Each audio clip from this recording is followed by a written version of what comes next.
어느 조용한 시골 마을에 살고 있던 나는 서울로 상경하게 되었다. 서울에서의 생활은 바쁘고 치열했다.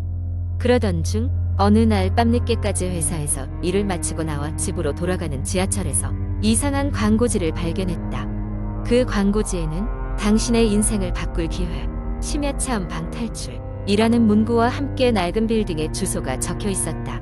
호기심에 이끌린 나는 주말에 그곳으로 가보기로 했다. 광고에 적힌 주소를 찾아 도착한 곳은 서울 외곽에 위치한 낮고 황폐한 건물이었다. 건물의 외관은 마치 오랜 시간 동안 방치된 것처럼 보였고 입구에는 부서진 간판이 어지럽게 나뒹굴고 있었다. 하지만 이상하게도 건물 안으로 들어서는 순간 내부는 매우 깔끔하고 신비롭게 꾸며져 있었다. 입구에서부터 이어지는 긴 복도는 고풍스러운 벽지로 장식되어 있었고 그 끝에는 묘하게 매력적인 문이 하나 있었다.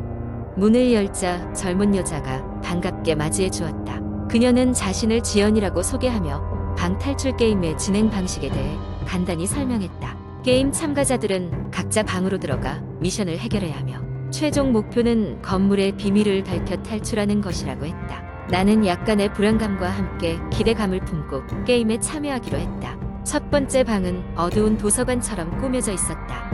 방 안에는 낡고 먼지 쌓인 책들이 빼곡하게 꽂혀 있었고 한쪽 구석에는 오래된 책상이 자리하고 있었다. 나는 책상 위에 놓인 서랍을 열어보았고 그 안에는 낡은 다이어리와 금속 열쇠가 있었다. 다이어리에는 이 빌딩을 처음 지은 건축가의 일기가 적혀 있었고 그의 삶과 이 건물이 얽힌 이야기들이 담겨 있었다. 열쇠는 다음 방으로 가는 문을 여는데 사용되었다.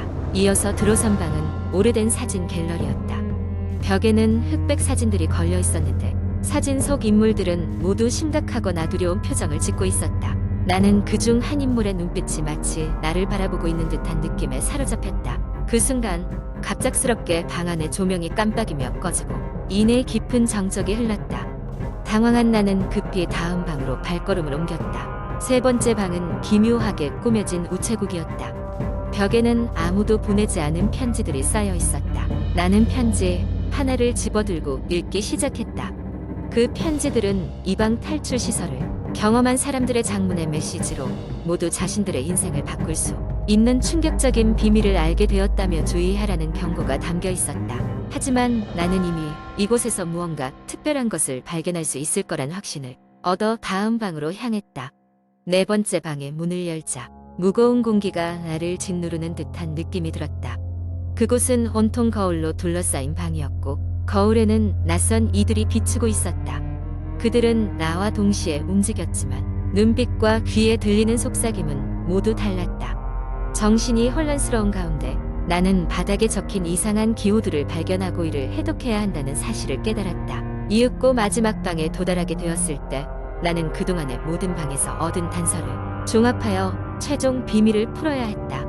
그 방 한가운데에는 오래된 상자가 놓여 있었고 그 안에는 이 건축가의 비밀이 담긴 문서가 들어있었다. 문서를 읽은 순간 모든 퍼즐이 맞춰지며 나는 빌딩이 단순한 상업시설이 아니라 이 세계와 다른 차원을 연결하는 통로였음을 깨달았다. 이 방 탈출 게임이 단순한 오락이 아니라 사람들에게 그들이 잊고 있던 무언가를 깨우기 위한 장치였다는 것을 알게 된 나는 두려움과 궁금증이 뒤섞인 복잡한 감정 속에서 발걸음을 옮겼다. 밖으로 나왔을 때 다시는 그 건물을 찾을 수 없었다는 사실에 나는 마치 꿈 같은 경험을 했음을 느꼈다.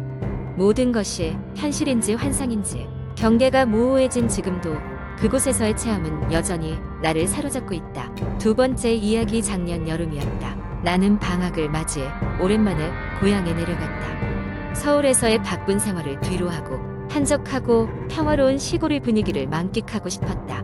우리 집은 작은 시골 마을의 끝자락에 있는 낡은 한옥이었다. 어린 시절을 그곳에서 보냈기에 나에게는 익숙하면서도 포근한 곳이었다. 도착한 첫날 밤 나는 거실 소파에 앉아 옛 앨범을 꺼내보았다. 앨범 속 사진들은 어린 시절의 추억을 되살려 주었고 미소를 머금고 있을 때 문득 기이한 사진 한 장을 발견했다. 어린 시절 나와 함께 찍힌 사진 속 배경 어딘가에 뿌옇게 흐릿한 실루엣이 찍혀 있었다.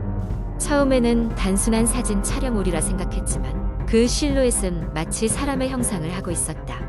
다음 날 나는 그 사진이 계속 마음에 걸려 동네의 사진관을 찾아갔다. 오래된 사진관의 주인은 현상 과정을 설명해주며 이런 현상은 드물지만 가끔 일어날 수 있다고 했다. 하지만 그의 표정은 어쩐지 불안해 보였고 나에게 그 사진을 버리라고 말했다. 사진을 버릴 생각은 없었지만 마음 한 구석에서 일어나는 불안감은 지울 수가 없었다. 그래서 나는 그날 밤 잠을 이루지 못하고 자꾸만 잠자리에서 뒤척였다. 그러다 새벽쯤 창문 밖에서 작은 소리가 들려왔다. 처음에는 바람 소리라 생각했지만 그 소리는 점점 더 선명하게 들려오기 시작했다. 마치 누군가 창문을 두드리는 듯한 소리였다. 나는 살며시 창문 쪽으로 다가갔고 커튼 사이로 눈을 맞추었다. 그러나 밖에는 아무것도 없었다. 단지 달빛에 비친 어둠의 형상만이 보일 뿐이었다. 조금 찜찜했지만 별일이 아닐 거라고 자신을 달래며 다시 잠을 청하려 했다. 아침이 밝고 나는 마을에 오래 사신 할머니를 찾아갔다. 그녀는 마을의 역사를 알고 있는 유일한 분이기에 혹시라도 내가 본 사진 속 장소에 대해 뭔가 아는 것이 있을까 싶어서였다. 할머니는 내 얘기를 듣고 나서 잠시 고민하더니 오랜 전설 하나를 들려주셨다. 오래전 그 장소는 전쟁 중 큰 비극이 있었던 곳이라고 했다. 많은 이들이 그곳에서 생을 마쳤고 그들의 영혼이 아직도 그곳을 떠돌고 있을지도 모른다고. 당시 이야기는 비위와 함께 증발해버렸지만 그 흔적만이 남아 마을 사람들 사이에서 전설로 전해 내려오는 것이라 했다. 그녀의 이야기를 듣고 나니 밤새도록 들려오던 소리가 더욱 기이하게 느껴졌다. 그리고 그날 저녁 나는 또다시 그 소리를 들었다. 이번에는 더 크게, 더 명확하게. 누군가 정말로 내 창문을 두드리는 듯했다. 용기를 내어 창문을 열었고 나는 그곳에서 흉측한 형상이 서 있는 것을 보았다. 그것은 형체를 알 수 없는 실루엣이었고 노을과 어우러져 혼란스러운 모습으로 나를 바라보고 있었다. 공포에 질린 나는 서둘러 창문을 닫고 방 안으로 달려갔다. 다음 날 아침 소리를 듣고 달려온 이웃들에게 밤의 사건을 전했고 그들은 그 자리에서 간단한 제사를 지내주었다. 그 일이 있고 난 후로 매년 여름마다 나는 마을을 찾아가 제사를 지내고 있다. 이후로 그러한 일은 더 이상 일어나지 않았지만 그날의 기억은 아직도 생생하다. 전설과 비극의 흔적이 남아 있는 이 마을을 떠나오면서 나는 눈을 감고 아직도 이곳을 떠나지 못한 영혼들을 위해 기도를 드린다. 세 번째 이야기. 몇 년 전 나는 서울 외곽의 한적한 마을로 이사를 갔다. 도시의 번잡함에서 벗어나고 싶었기 때문에 조용한 시골 생활을 꿈꿨다. 그 마을은 서울에서 차로 2시간 정도 떨어진 곳에 위치해 있었고 인구는 겨우 몇백 명 남짓이었다. 그곳에서 몇 년간 한적하게 살 수 있겠다는 생각에 설레었다. 새로 이사간 집은 100년이 넘은 고택이었다. 전통 한옥 스타일로 지어진 이 집은 아름다운 기와 지붕과 정교한 목재 문양이 돋보였다. 집주인에게서는 몇 년간 비어 있었다는 얘기를 듣긴 했지만 생각보다 상태는 양호하여 크게 걱정하지는 않았다. 이사를 하고 며칠이 지났을 무렵 난 점점 집에 이상한 일들이 일어나는 걸 느끼기 시작했다. 첫 번째 이상한 점은 밤이 되면 시작되었다. 매일 밤 1시가 되면 집에 어디선가 발자국 소리가 들려오기 시작했다. 처음에는 그냥 내 환청인가 싶어서 넘겼다. 하지만 그 소리는 날이 갈수록 더 또렷하게 들려오고 그 소리의 주인이 점점 나에게 다가오는 느낌이 들었다. 그 소리는 나무 바닥을 걷는 무거운 발자국 소리였고 꼭 누군가가 집안을 천천히 의도적으로 돌아다니는 것 같았다. 나는 그 소리가 들리기 시작하면 온몸에 소름이 돋았고 더 이상 무시할 수 없게 되었다. 결국 어느 날 밤 나는 용기를 내어 소리가 나는 방향으로 조심스럽게 향했다. 그러나 아무리 찾아봐도 아무것도 보이지 않았다. 그저 낡은 집에서 나는 소음이라고 치부하고 싶었지만 마음 한구석에서는 끊임없이 불안함이 엄습했다. 며칠 후 마을 주민들과 교류하기 시작하면서 옆집 할머니에게 현재 집에 대한 이야기를 들을 수 있었다. 그분은 조심스러운 표정으로 내가 살고 있는 집에 대해 말해주셨다. 예전 이 집에 살던 가족이 참혹한 사고로 그 집을 떠나고 그 이후로 마을 사람들 사이에선 그 집에 귀신이 산다는 소문이 퍼졌다는 것이었다.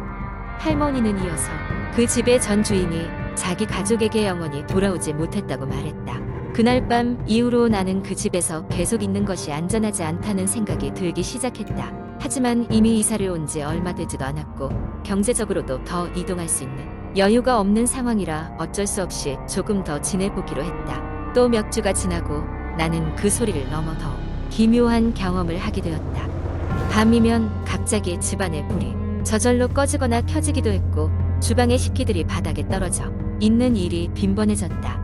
마치 누군가가 나를 괴롭히고 있는 것 같았다. 더 이상 참을 수 없게 된 나는 근처에 있는 절을 찾아갔다. 절의 스님께 모든 상황을 말씀드리자 그분은 나에게 그 집에서 무엇인가가 빠져나오지 못하고 갇혀 있는 것 같으니 집의 안전을 위한 기도를 올리는 것이 좋겠다고 조언하셨다. 나는 절에서 받은 부적을 집에 두고 스님께서 알려주신 대로 기도를 하며 며칠을 보냈다. 이후 이상한 소리와 현상은 서서히 잦아들기 시작했고 어느 순간부터는 완전히 사라졌다. 나는 다시 집안에서의 평온을 되찾을 수 있었다. 그러던 중 어느 날 집 정리를 하던 중 낡고 먼지가 쌓인 서랍에서 오래된 가족 사진을 발견했다. 사진 속 가족은 웃고 있었지만 그들의 표정 어디엔가 모종의 슬픔이 서려 있었다. 나는 그들이 이 집의 전 주인일 것이라 생각했고 그들이야말로 이 집에 남아서 벗어나지 못하고 있었던 것일지도 모른다는 생각이 스쳐 지나갔다. 그들의 영혼이 이제는 안식을 찾았기를 바라며 나는 작은 액자에 그 사진을 끼워 집 한편에 두었다. 그 후로 나는 그 집에서 몇 년을 더 살았고 그동안은 별다른 이상 현상 없이 평화롭게 지낼 수 있었다. 하지만 가끔씩 생각했다. 내가 그 집에서 겪은 모든 일들은 정말로 그들의 영혼이 보내온 신호였을까? 아니면 오래된 집이 만들어낸 착각이었을까? 아직도 가끔 그 집을 그리워하며 지나온 길을 되돌아보곤 하지만 한 가지는 확실하다. 그곳에서 겪은 일들은 나에게 있어 영원히 잊지 못할 경험으로 남아있을 것이다.